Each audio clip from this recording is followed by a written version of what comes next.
Le privilège du président Biya, c'est qu'il est un symbole historique, c'est-à-dire qu'il est, de par sa biographie politique, le symbole de la continuité de l'ordre gouvernant et étatique camerounais. Et en cela, il a un principe de certitude. C'est ça qui fait ce que Bakary appelle l'état président, c'est-à-dire le fait que l'exorbitance de la puissance étatique présidentielle bloque l'ensemble du système institutionnel et fait que l'État à lui seul se résume au président. Merci de liker. Deuxième partie, de commenter, c'est l'opérativité et la généralité de l'ordre. Ça veut dire comment fonctionne concrètement une constitution.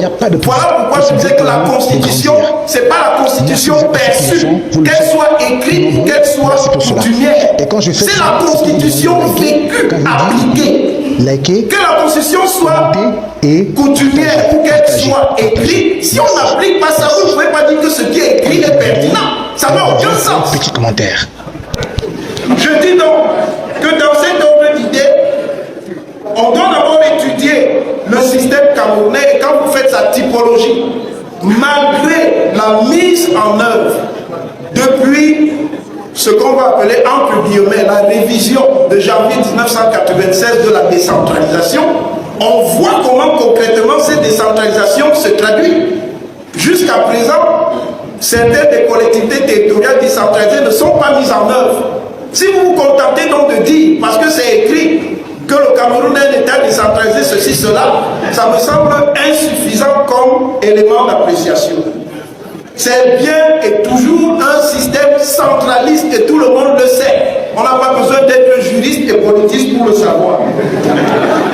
Cela provoque quoi? Nous sortons de notre propos. Cela provoque le fait qu'en réalité, on a un régime qui ne relève pas simplement du jeu de ce que certains ont appelé la paraconstitution. Je cite le texte du professeur Sindou qui date de 2007, mais dès 1998, j'avais parlé des éléments paraconstitutionnels dans mon article sur les juristes savants. J'ai dit, pour finir, que l'État camerounais est un État amphiconstitutionnel. Ça veut dire ici que la Constitution n'y est qu'un prétexte pour masquer quelque chose qui en réalité est de l'ordre de la domination monarchique. Il s'agit en réalité d'une monarchie. C'est un système monarchique et étudié même à partir de des normes. C'est qu'on n'a pas le temps de le faire. Vous allez constater qu'il s'agit d'un système monarchique de pouvoir. Et je finis en disant que la manière dont le système camerounais fonctionne montre qu'il y a bien une loi de la gravité du présidentialisme. Le présidentialisme a beau se déguiser, il a beau se démocratiser, il est toujours le présidentialisme parce que le système fonctionne en rapport avec une configuration sociale, historique et politique particulière qui a été mise en place en 1959 et dont on n'est pas toujours sorti et qui nous situe dans le gouvernement perpétuel. Je vous remercie. L'emballement dont le Cameroun est victime. Et cet emballement, comment il se manifeste? Il se manifeste par la neutralisation de tout le potentiel immense de talent qui existe dans le pays. Il y a une politique d'abord qui consiste à coopter une partie des gens qui portent ce talent, mais cyniquement ce n'est pas pour les utiliser à des fins collectives, c'est pour les neutraliser et liquider leur capacité constructive. Et c'est ça le grand malheur du Cameroun, c'est d'avoir organisé un système de cannibalisation de ces intelligences. Soit en les réprimant à l'extérieur du système, soit en les étranglant alors qu'on les a cooptés dans le système. C'est un système qui vit sur la base de la corruption fondamentale de sa population. On régule la population par le jeu du management de la faim.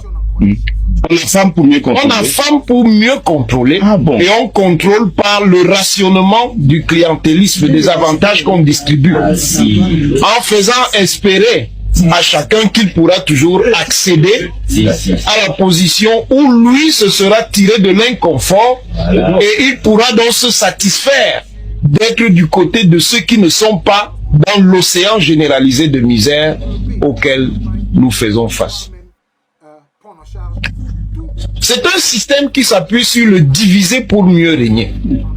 Parce que pour installer dans le temps cette médiocratie, et surtout à un moment donné, pour réussir à faire que cette médiocratie-là s'appuie sur un esprit de clanisme, il faut détruire fondamentalement la possibilité que les différentes composantes sociales imaginent un autre avenir, un autre horizon.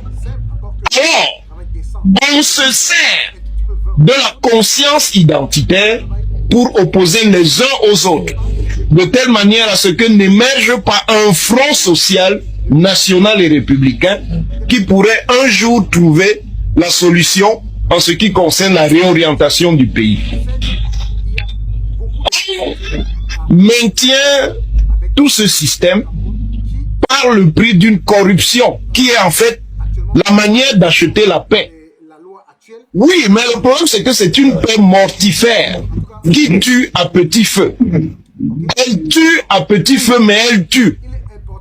Le bilan de ce système, qui a effectivement une logique comateuse, au moins semi-comateuse, c'est que si vous le prenez sur une trentaine d'années, et si vous êtes capable d'en faire la statistique, vous allez vous rendre compte qu'il est plus destructeur qu'une guerre.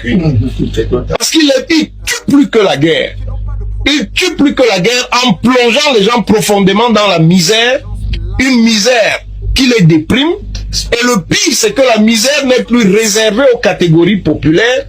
Elle a attaqué pratiquement aussi les couches moyennes. Il ne reste plus donc qu'une toute petite élite qui est complètement préservée de cette misère, parce que cette élite-là a choisi la logique du pillage systématique du pays pour se maintenir au pouvoir à perpétuité, mais en choisissant de tuer la société.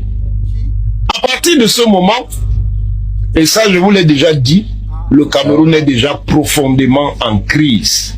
Et il n'y a plus d'issue non critique. Ce qui se joue, c'est simplement le scénario de la crise finale. Est-ce que ce scénario-là va permettre à la société camerounaise, après l'explosion critique, de survivre ou alors de mourir une fois pour toutes?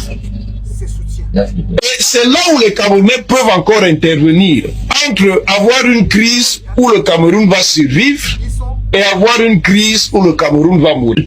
Depuis un moment donné, si on en croit les chiffres qui sont exposés, que ce soit par Elicam ou par d'autres... À d'éventuels démêlés. Et que pensez-vous donc de ces intellectuels qui ont décidé de marcher avec le pouvoir? D'abord parce qu'en gros, s'il peut y avoir des intellectuels de pouvoir, tous ceux qui sont au pouvoir et qui font fonction d'intellectuels de pouvoir n'en sont pas. N'en sont pas. Même l'intellectuel de pouvoir a une ligne critique. Il met simplement son esprit critique au service d'une orientation politique.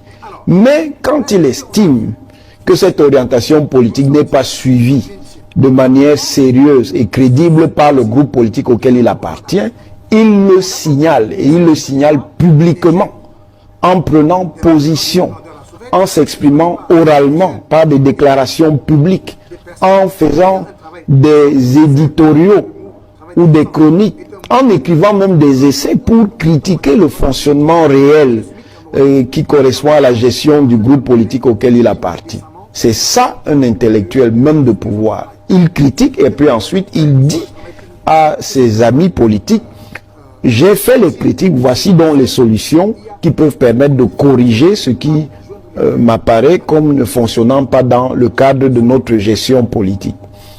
Ceux qui tiennent lieu d'intellectuels de pouvoir, en fait, ne sont pas des intellectuels. Vous les appelez ce courtisans sont des lettrés. clercs. Oui. Je ne dirais pas les courtisans parce que c'est désobligeant. Ce sont des clercs.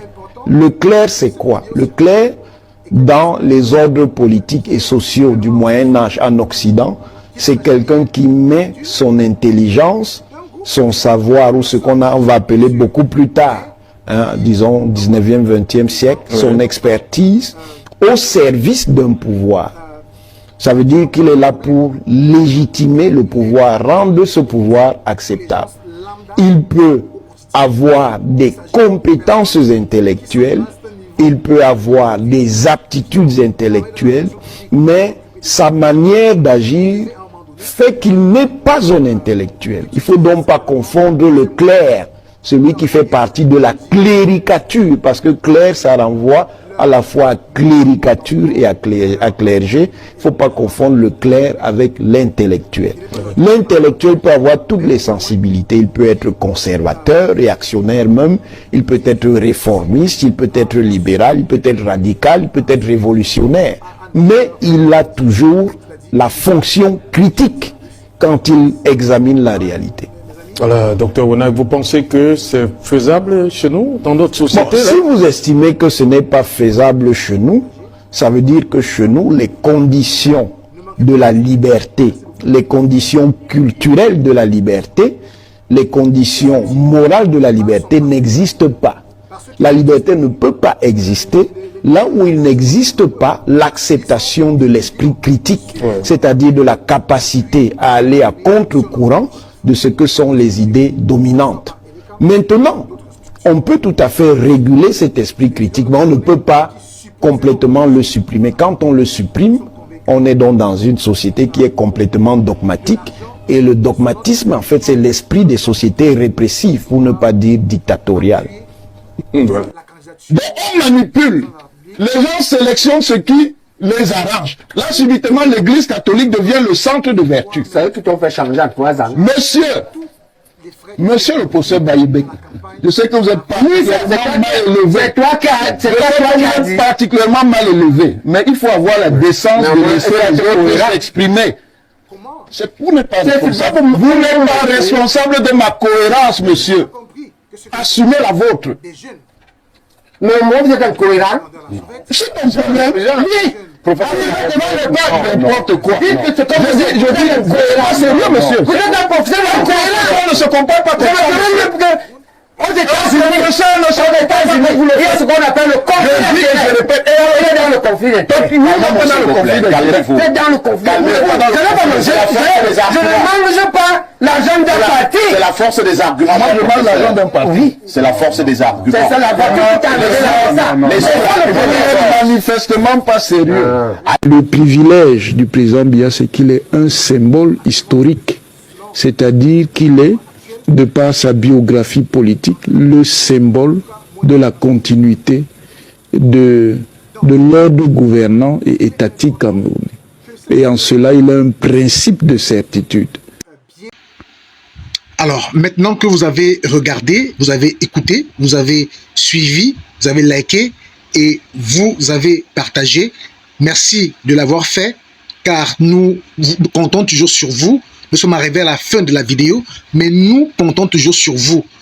Donnez vos commentaires, dites ce que vous pensez. Si vous avez une critique à faire, faites-le. Nous recommandons ces commentaires, nous répondons à tous vos commentaires et nous acceptons toutes les critiques. Merci pour ceux qui ont partagé, qui continuent de partager, qui like, qui écoutent nos vidéos, qui écoutent nos publications, qui like, qui commente et qui partage, comme nous vous le recommandons, nous le demandons. Merci beaucoup pour tout cela et nous espérons qu'avec vous, nous grandirons et nous irons loin, car il n'y a que vous seuls qui pourrez nous aider. Merci.